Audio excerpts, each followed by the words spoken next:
In this video, we will demonstrate how to implement a long press gesture in .NET MAUI elements. By the end of this tutorial, you'll know how to trigger a long press event or command with a command parameter when an element is long pressed.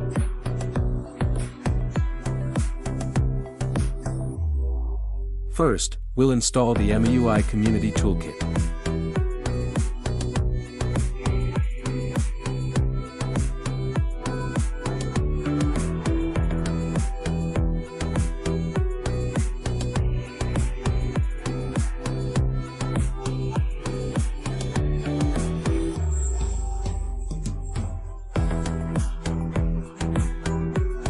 After installing the Toolkit plugin, we'll open the MauiProgram file and add the necessary Toolkit extension.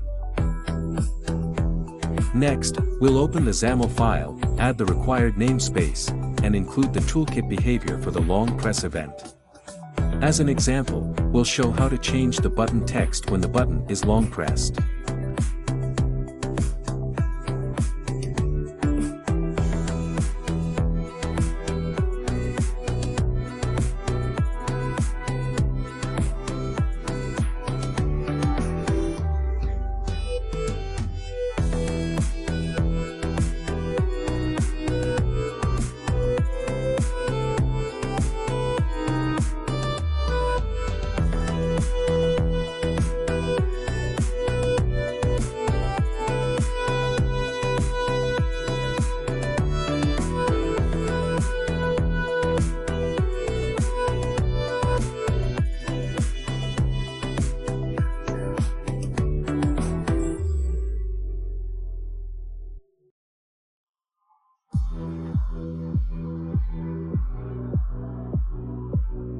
On the success of a long press, you can see the button image updated as per your requirements.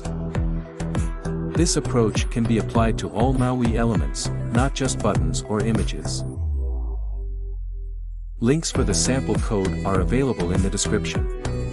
Thank you for watching the video. Don't forget to like, share, and subscribe to the channel to receive new tutorials.